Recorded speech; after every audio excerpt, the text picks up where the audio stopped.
Hola amigos, ¿qué tal? Soy Leonardo Sagástegui. Este es el podcast de La Última Butaca a la Izquierda y hoy vamos a conversar a propósito que este domingo se celebra aquí el Día del Padre. Vamos a conversar sobre algunas películas que han tratado sobre algunos padres memorables en la historia del cine, ¿no?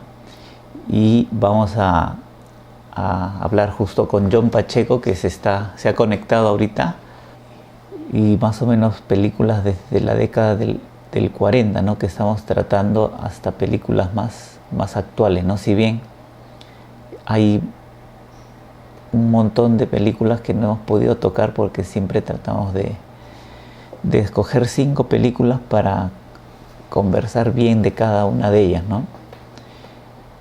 Y en esta oportunidad vamos a tratar temas sobre los papás en el cine, ¿no?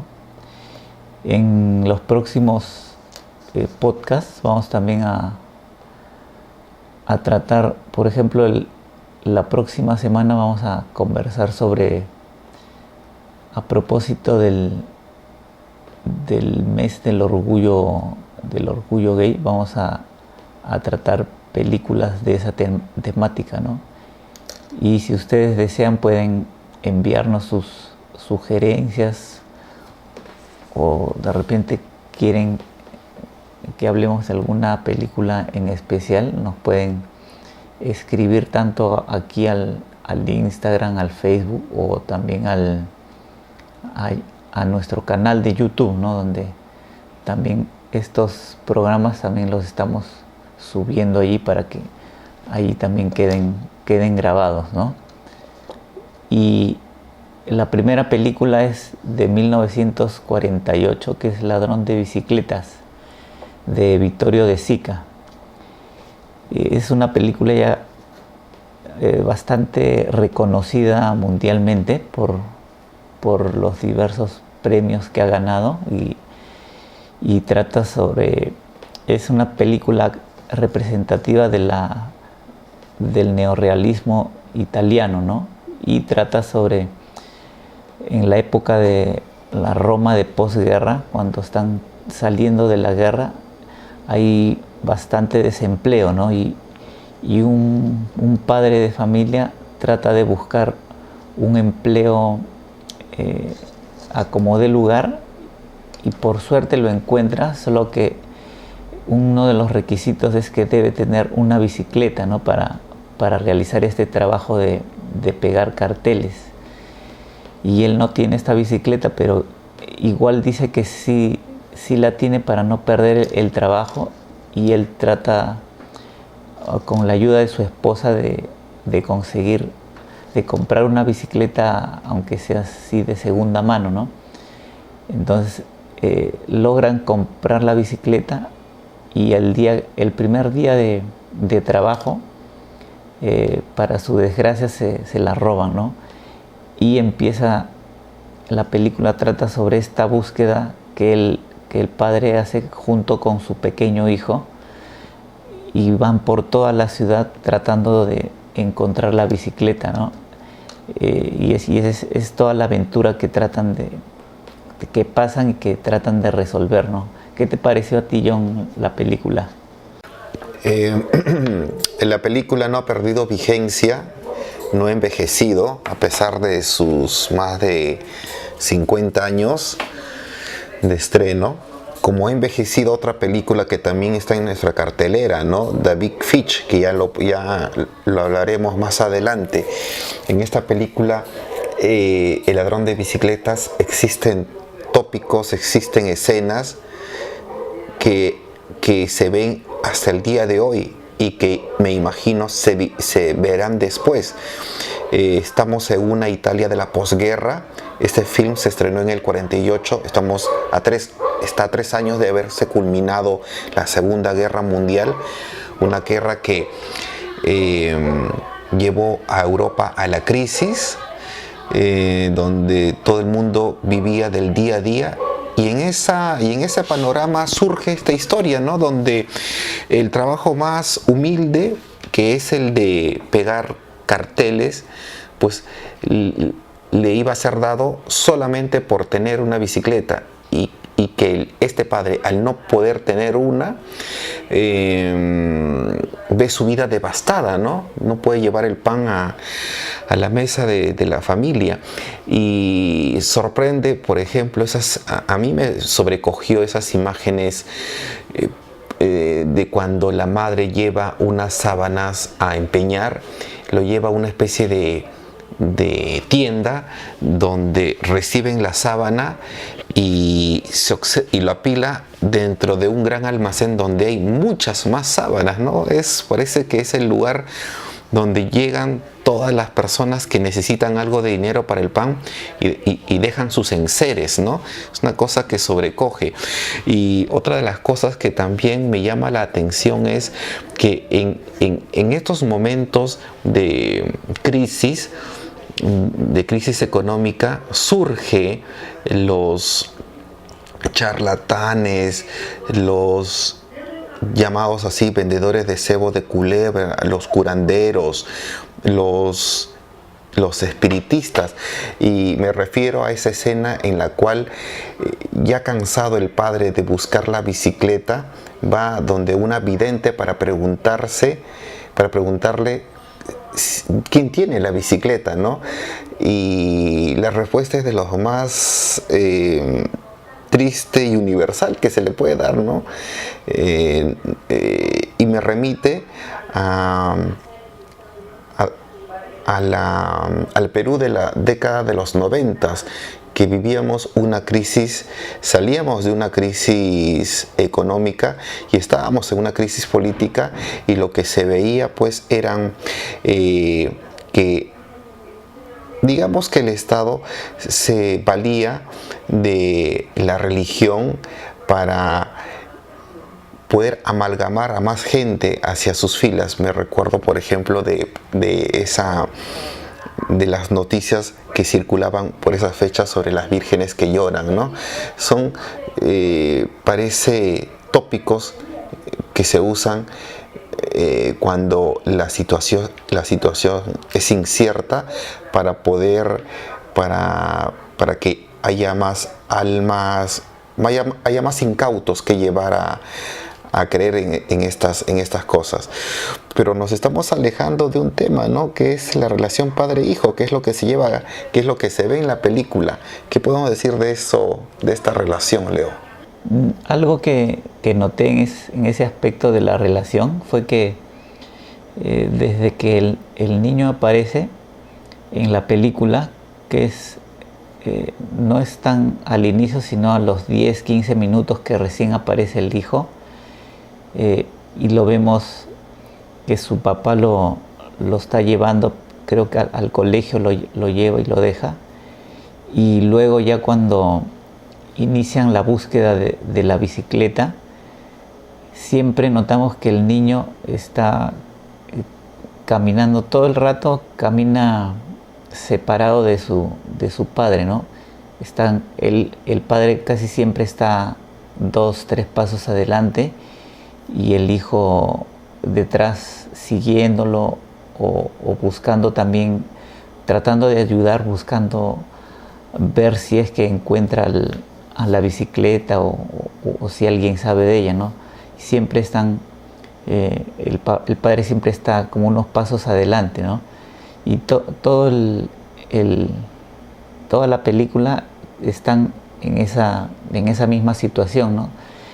Pero esto cambia justo en la toma final, cuando el padre ya se ve humillado ante el hecho que ha acontecido, y se pone tan afligido que no le queda más remedio que llorar, ¿no? Y en ese momento es el único momento en que el hijo le toma de la mano al padre, y ya empiezan ya a caminar por fin, por primera vez, juntos, ¿no? Y se van retirando junto a toda la multitud que los rodea, ¿no? Y es como un simbolismo, o sea, es como, lo sentí como el apoyo que le da el hijo al padre, aunque esté en los peores momentos de la vida, es como el apoyo que necesitaba en ese momento, ¿no? No sé qué te pareció a ti, John, esa secuencia, ¿no? Sí, sí, es una especie de relación, no llamarlo en ese extremo amor-odio, ¿no?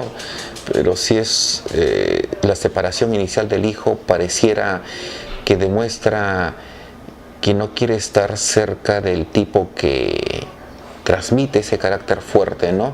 Pero está allí, sin embargo, está allí, porque también es la figura en la cual él se refleja, él se siente atraído, él tiene que crecer a su lado, ¿no? Entonces hay una especie de polos opuestos que se repelen y se atraen, que cambian de polos en dos momentos de la película.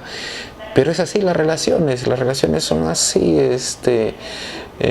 no vamos a encontrar siempre una relación única, sino que a veces en la ambivalencia existe la atracción, y más precisamente eso se observa en la película.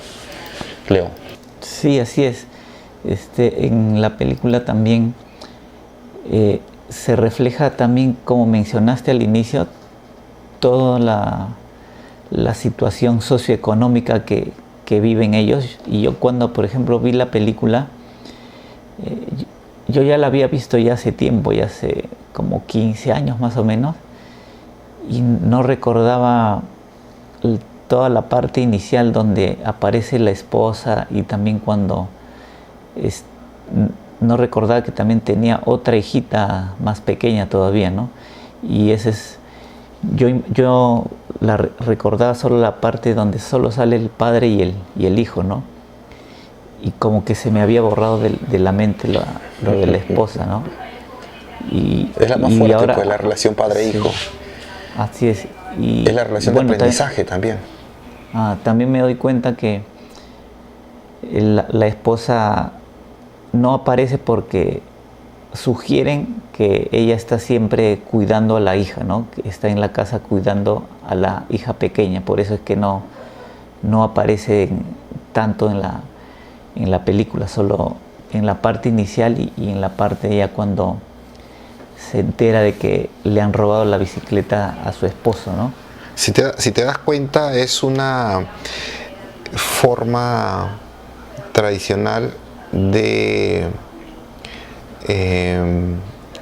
ejemplificar o de traer a la modernidad una forma de vida de la época de los cavernícolas, ¿no? Donde las mujeres estaban en la caverna cuidando a los hijos y los varones salían a traer carne de los antílopes.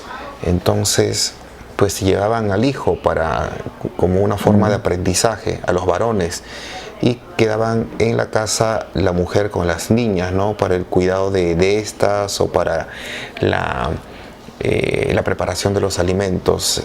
Hay una especie allí de conservadurismo, ¿no? de esta tradición. El papá sale con el hijo como una especie de, aunque sea en la desgracia, de enseñarle, ¿no? Aunque sea como compañero. Y precisamente esa es la vieja forma de enseñar, a través del discipulado, algo que también se observó en la Grecia antigua. Pero ya creo que podemos pasar a otra película antes de que... Sí, recomendamos verla, y vamos a la siguiente película, que es En el nombre del Padre, que es del año 1993, y el director es Jim Sheridan. Y la película está basada en hechos reales de un hecho que ocurrió en los años 70, donde en la época en que había terrorismo en Irlanda, y hay como una especie de atentado y se les acusa injustamente a un hijo y a su padre de haber sido los autores de esta bomba, ¿no? De este atentado en un bar, ¿no?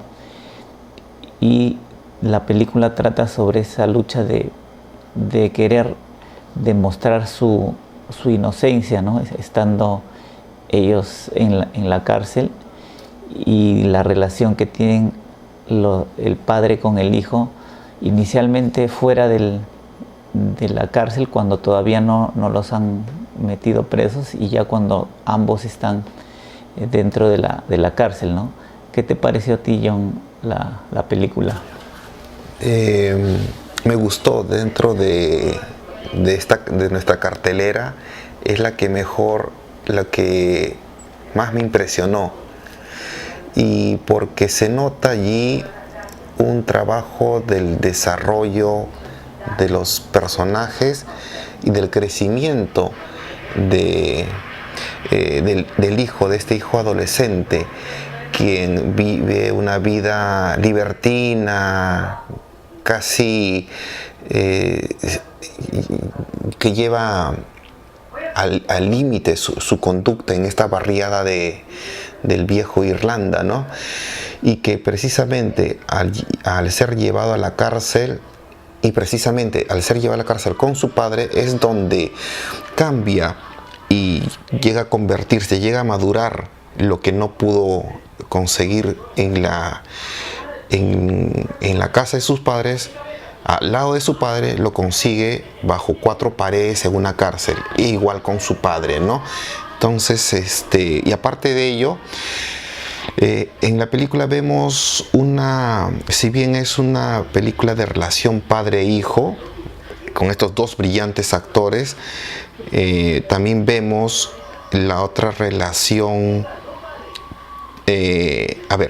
Vemos una relación padre-hijo biológico, y vemos otra relación padre-estado, hijos ciudadanos, ¿no? De cómo el gobierno puede disciplinar a los ciudadanos que puedan infringir la ley, pero ¿a qué nivel? O sea, ¿a qué coste? ¿De qué forma? Donde la forma como lleva la justicia la Inglaterra de 1960 linda con el fascismo, ¿no? Cuando a George Orwell le preguntaron en qué estado totalitario se basó al escribir su obra monumental en 1984, se le preguntó si es que se había basado en la Italia de Mussolini o en la Alemania de Hitler, pero él dijo que no, yo me basé en la Inglaterra de mi época. Y precisamente es curiosa esta respuesta porque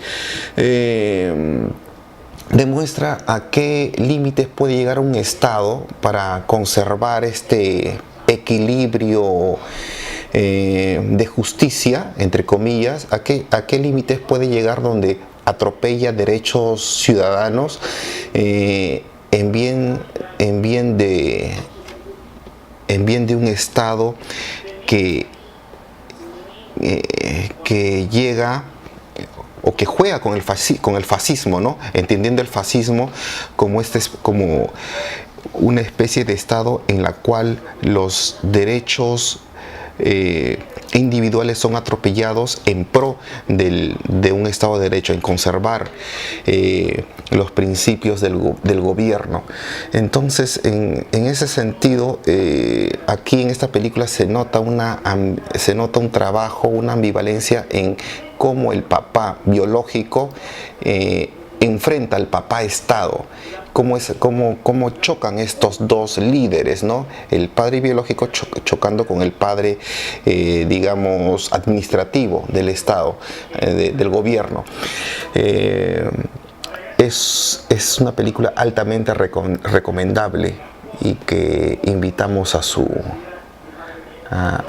que la vean. Sí, así es. Lo invitamos a que la revisen. Tiene unas buenas actuaciones, sobre todo de Daniel Day-Lewis y de del que hace del papá, que es Pete Postlethwaite.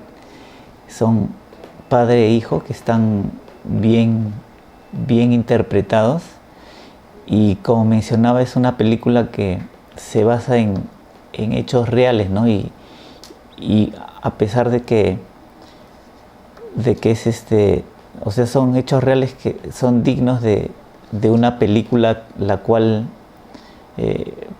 pareciera que fuera mentira, ¿no? Pero son hechos tan crueles que notamos que lo que han sufrido estos personajes no solo se ha quedado allí en la historia de la película, sino han sido sacados de una historia que realmente ha ocurrido, ¿no? Por eso es recomendable verla. Leo, Georgia Sí. nos pregunta cuál es la película. Es En el nombre del padre, una película con Daniel Day-Lewis. Creo que esa Sí, es la respuesta de Jim que Sheridan. buscaba. Así es. Bueno, pasamos a la siguiente, que es una película de animación, que es El Rey León, de 1994. No es la versión actual, porque se ha hecho una versión actual,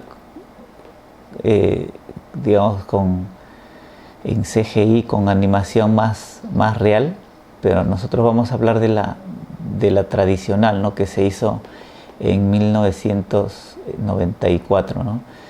Y esta película es considerada una de las mejores películas de animación en general, ¿no? De la historia, y trata de un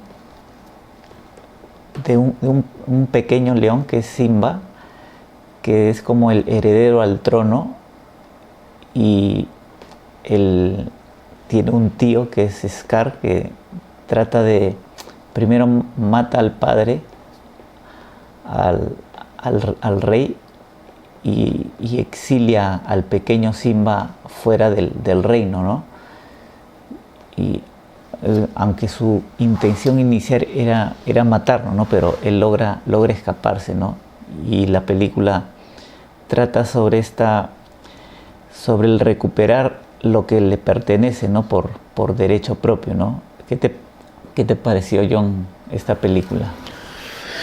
Me gustó la película porque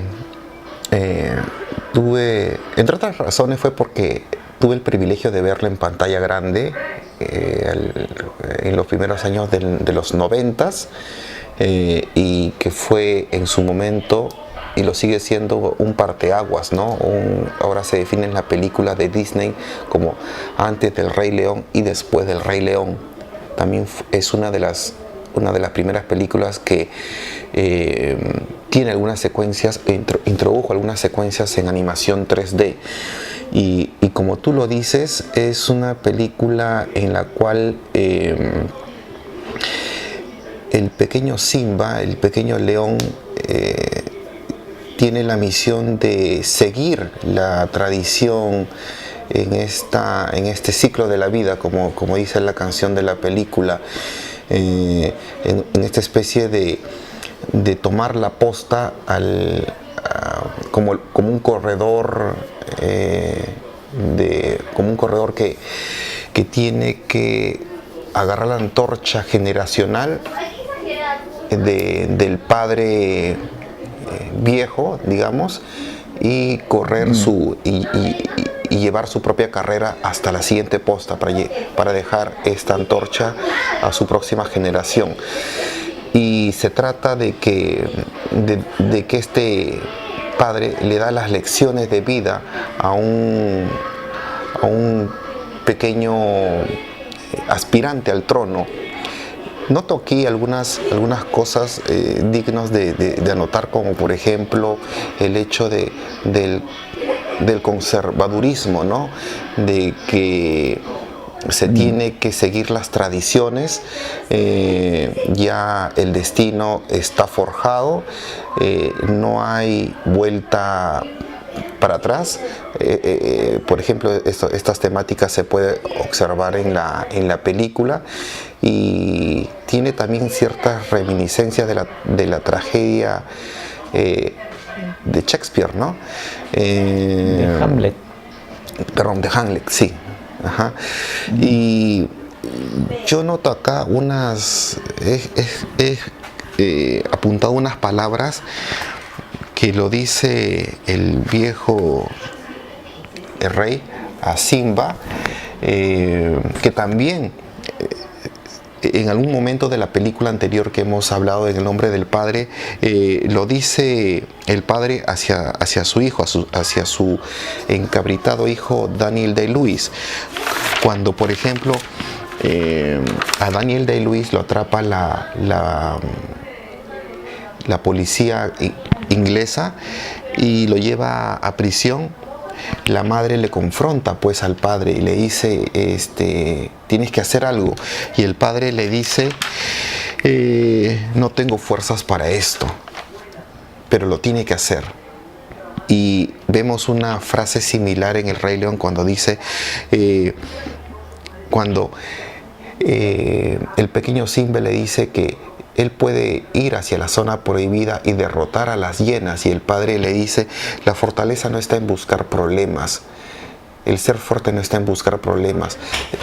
Son frases similares que desprenden una gran sabiduría, porque y también notamos esta misma, casi con ciertas diferencias, en otra película de la factoría Disney o de Pixar. Bueno, es una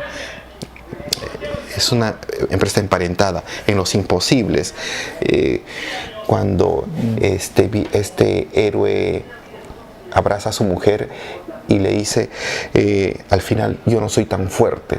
Y eso también demuestra la característica del padre.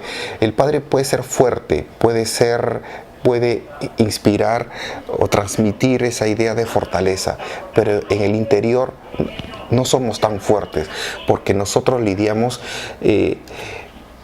con el amor y el temor.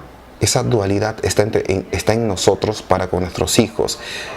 Transmitimos amor, pero también hay cierto temor en perderlos y en no saber cómo afrontar ello en situaciones que pueden suceder. Por ejemplo, eso lo vemos en El Rey León, cuando, como te digo, transmite estas palabras hacia su hijo. Se ve en Los Imposibles y se ve en El Nombre del Padre. Y esa es, yo creo, el espíritu de la película, el amor y temor que existe entre nosotros, entre los padres. Sí, Leo. También resaltar cómo está bien lograda la presencia del padre que desaparece, porque creo que antes de la mitad de la película ya el Rey León, el primero, muere, ¿no? Y se nota a través del relato que estamos viendo la presencia constante de este padre, a pesar de que no está físicamente, siempre está en los pensamientos de su hijo Simba, ¿no? Es como una presencia fuerte y constante que se han empeñado en que esté siempre a lo largo de toda la película, y no desaparece. O sea, el padre no desaparece con su muerte, sino que siempre, eso demuestra que el padre, a pesar de que muere, siempre está en uno mismo, ¿no? Está en las enseñanzas que ha dejado, ¿no? Y eso se percibe muy bien en la película, ¿no? Porque a la mitad de la película ya no está el padre, pero igual siempre el hijo lo recuerda a él, en base a las enseñanzas que ha tenido, ¿no? No sé qué te parece ese aspecto. Sí, es una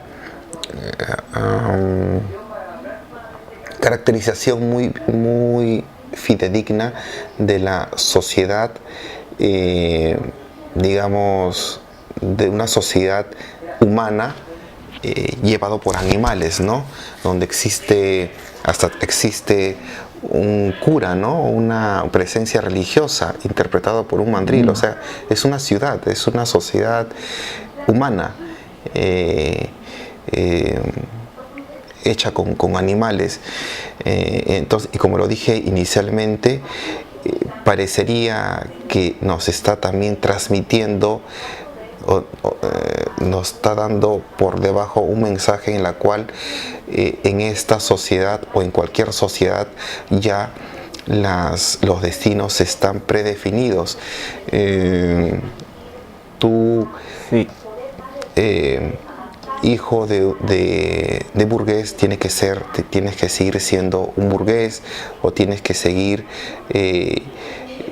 llevando las carreras casi idénticas como lo han llevado tus padres o tus abuelos. Quizá puede haber un trasfondo de eso, pero lejos de eso es una película disfrutable. Yo lo vi saliendo de la adolescencia, así que lo pude disfrutar sin incomodarme con estos trasfondos o estos mensajes. Leo. sí, a pesar de que trata de un tema trágico como es la muerte del padre, es una película bastante familiar, ¿no? O sea, y es raro, ¿no? Porque ahora las películas de animación difícilmente traten sobre la muerte, ¿no?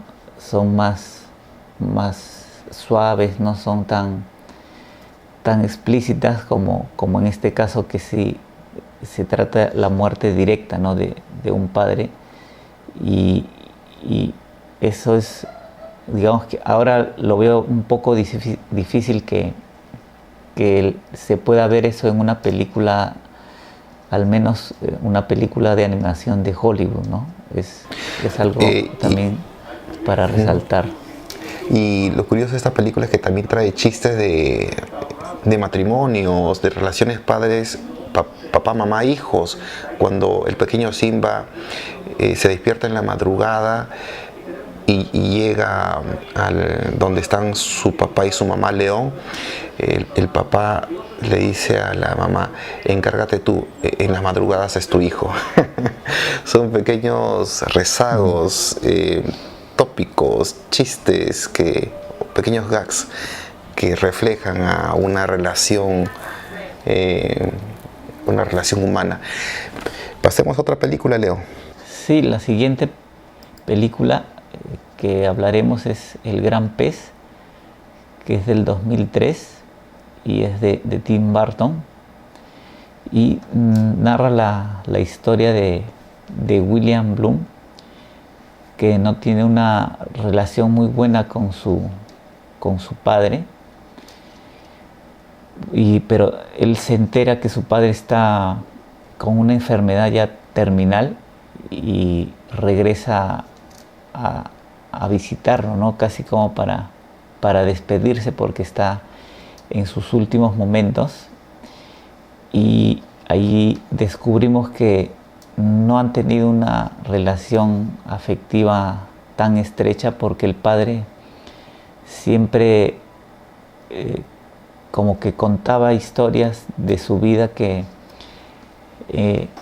según el hijo eran fantasiosas, y en realidad todo lo que él contaba era como una mentira, ¿no? Y todo lo adornaba para impresionar a los demás, ¿no? Pero el hijo se sentía como que el padre nunca se había abierto ante él, y que sus historias estaban llenas de mentiras, ¿no? Entonces trata de esta historia de padre e hijo que no como que no conectan, ¿no? Como que están desconectados el uno del otro, ¿no? No sé, ¿qué te pareció, John, la película? Esta es una de las películas que me encantó cuando la vi en los inicios del 2000, cuando yo estaba en mis 20s, y lo he vuelto a ver ahora que estoy en mis 40s, y he envejecido. No me gustó mucho. Antes me gustó y ahora no me ha gustado tanto. Y es seguramente porque antes uno, cuando es adolescente o niño, vive en un mundo idílico, en un mundo de fantasías, donde las preocupaciones de la vida moderna o de la vida adulta aún no hacen mella en uno. Cuando uno ya llega a esta etapa de nuestras vidas, ya ve todo lo que le rodea de manera diferente. Es por eso que tengo una especie de amor-odio con esta película. Y esto se demuestra también en la película, porque como tú lo has dicho, tenemos un padre, ¿cómo se llama el tipo? Finney, ¿no? No me acuerdo, en fin. Albert Finney. Albert Finney, que cuenta historias a su hijo, historias asombrosas, pero ¿por qué? ¿A qué se debe? ¿Por qué inició esto? Porque tenemos al parecer un padre ausente, un padre que no estaba todo el tiempo con la familia, y cuando venía después de sus largos trabajos, solamente se contentaba en contar historias a este pequeño niño que se encandilaba con las noticias. Pues este niño creció y vio que todo su mundo infantil había sido creado de barro, de fantasía, cosa que en su etapa adulta confronta al padre, ¿no? Confronta al padre por este hecho. Y lo simpático de la película es de que la película está construida también de esa forma. Me explico. La película es una sucesión de flashbacks. Entonces vemos que cuando se cuenta la parte de las historias fantasiosas, todo es de un color vivo, son espacios abiertos, pero cuando llegamos a la etapa actual, vemos que es una habitación fría, es la clínica de un hospital, o son habitaciones cerradas, los colores son ocres, la iluminación es tenue. Pareciera que aquí nos está dando una especie de mensaje de que lo pasado es lo más idílico, es añadiendo más aquella frase donde se dice que todo tiempo pasado fue mejor, ¿no? En cambio, confrontando con el presente es desolador, el presente, la realidad te golpea la cara brutalmente. Entonces la película juega con eso y lo hace bien. Uno añora vivir en estos paisajes de la vieja Alabama, ¿no? En la cual está ambientada la película, y no desea vivir en esta ciudad monótona donde se sucede la historia en la época actual. Vemos también en los oficios de este padre y de este hijo. El padre, que es una especie de vendedor, pero un contador de historias, y el hijo, para confrontar ese pasado, es un periodista, ¿no? Es un periodista que recoge la realidad, cuenta la historia, pero desde una realidad objetiva, ¿no? Entonces, la película es interesante porque presenta estas características para diferenciar bien la fantasía del padre, que ha contado a lo largo de muchos años a su hijo, precisamente como una especie de que con ello no ser confrontado por las largas ausencias que ha tenido en la familia, ¿no? Y que este hijo, ya maduro, ya adulto, confronta al padre en su lecho de muerte. Leo. Sí, también la película se muestra, tiene cierta ambigüedad en lo que es es verdad y lo que es fantasía, ¿no? Porque si bien las historias en un inicio nosotros somos como el espectador, es como el hijo, ¿no? Que no cree mucho en las historias que está escuchando del padre, ¿no? O sea, las imagina también que son un invento, ¿no? Y todas las historias, una tras otra, nos damos cuenta que aparentemente son historias que salidas de la imaginación del padre y no de la realidad. Pero hay una parte final cuando están en el velorio del padre, donde empiezan a llegar los invitados y aparecen, digamos, los protagonistas de estas historias que fueron, según el hijo, fueron parte de la fantasía, pero las personas aparentemente en realidad han existido, ¿no? Y nos queda esa ambigüedad de saber si las personas sí existen, si es que lo que él contaba era irreal o estaba inflado o todo solo agarró los personajes y les inventó todo eso, todas esas historias. Entonces queda ahí como en el aire y como que una duda en el espectador de qué tan real o qué tan ficticio han sido estas historias del padre, ¿no? Y al final también nosotros aceptamos, así como el hijo acepta que las historias han sido, son parte de su padre, porque el hijo al final termina haciendo lo que el padre hacía, ¿no? Porque termina, el padre en su lecho ya de muerte le pide que le cuente cómo es que él se muere, ¿no? Y en ese momento lo único que le queda es inventarse una historia, ¿no? de cómo es que el padre muere, y al final el padre como que le agradece haberle contado esta historia, ¿no? Y unas escenas después se le ve también al hijo ya con sus propios hijos que han nacido ya después, confirmando las historias fantasiosas que le contaba su padre, ¿no? ¿Qué te parece a ti ese lado ambiguo? Claro, esta es una película que puede gustar de dos formas a dos generaciones, similar a la película que hemos narrado la semana pasada en Mi vecino Totoro, que dependiendo qué grupo etario lo vea, si son los niños, tienen un determinado mensaje la película, y si lo ven los adultos más escudriñadores pueden notar de que el final de la película es otro. De esta misma forma, esta película El Gran Pez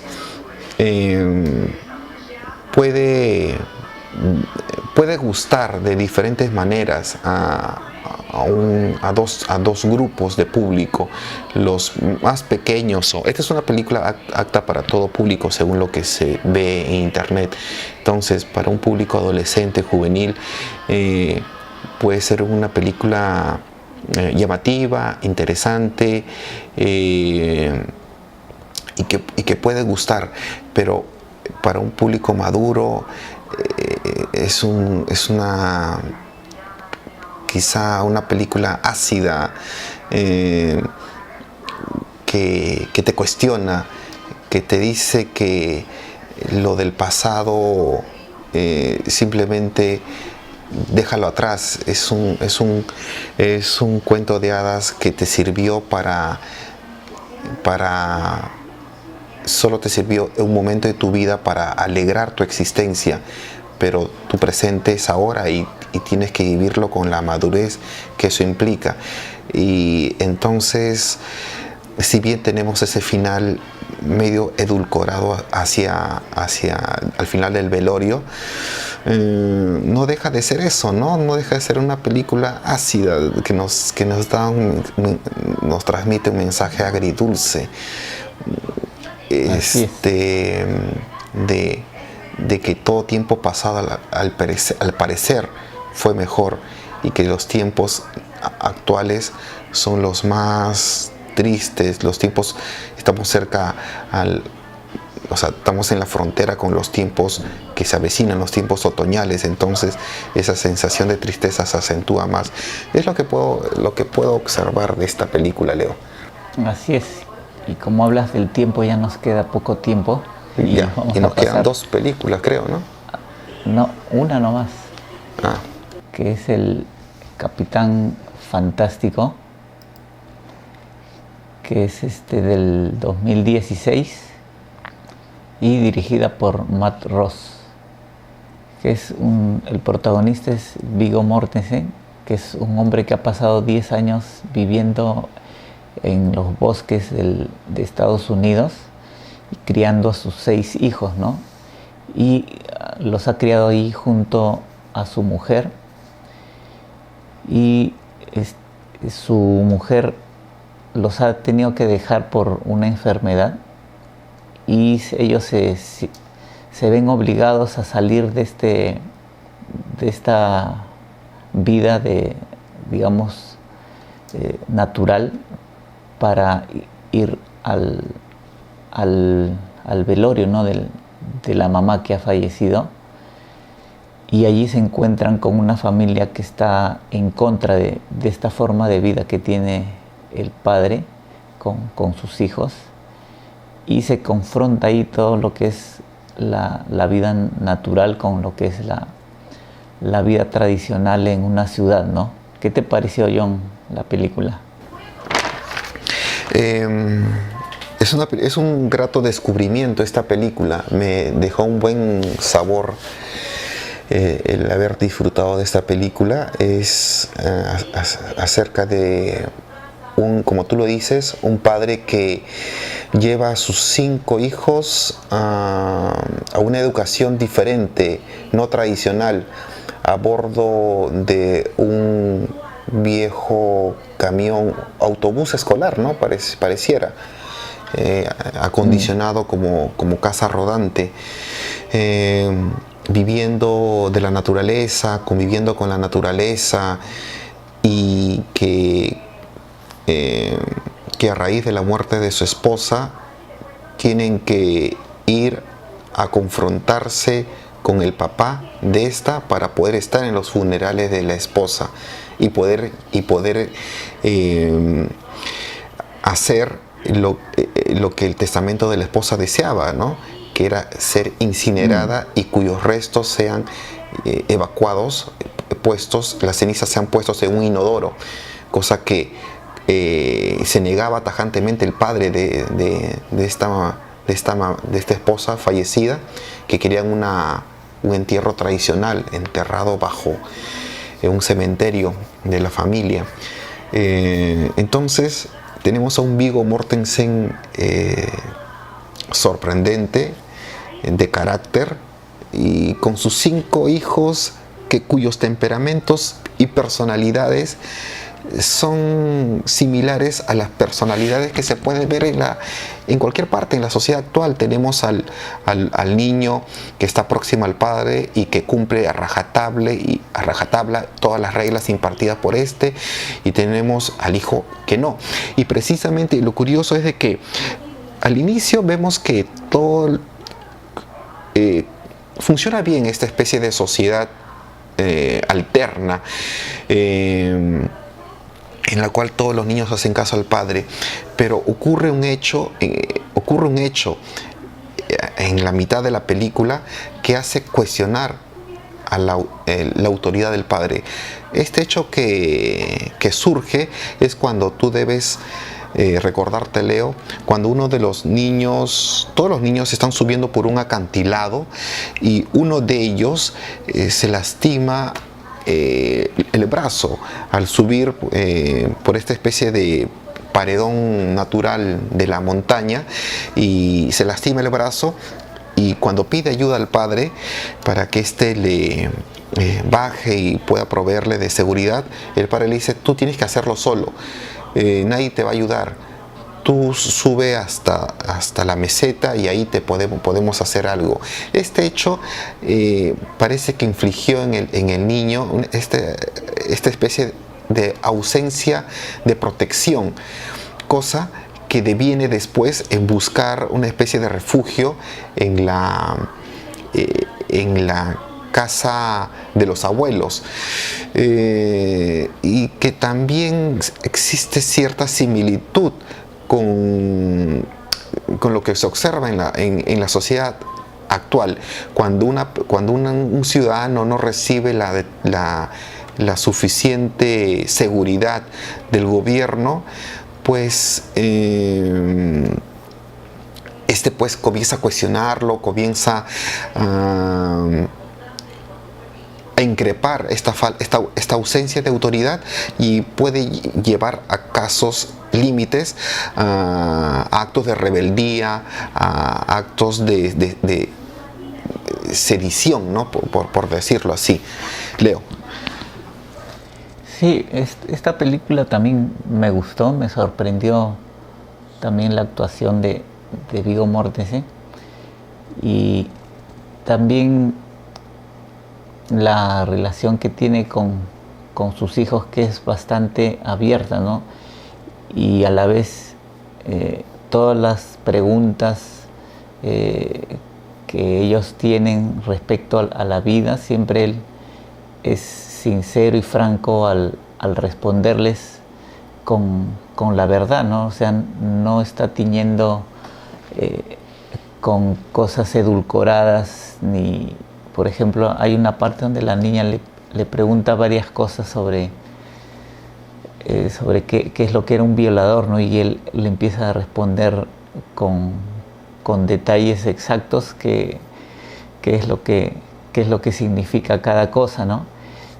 Entonces, a partir de ella vemos que es un padre distinto a los demás, ¿no? Que trata de resolver las consultas de sus hijos con la verdad, ¿no? Y también en este caso en particular de esta película, usualmente nosotros nos identificamos en películas de este tipo o con el padre o con el hijo, ¿no? Y en este caso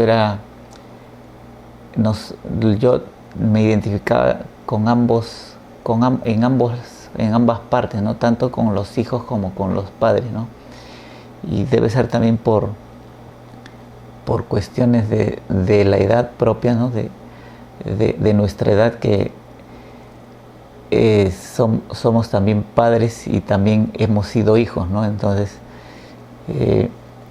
se muestran, como espectador percibimos las dudas tanto de los hijos de qué querer ser en la vida, ¿no? Como del padre, que si está bien lo que está haciendo con sus hijos, ¿no?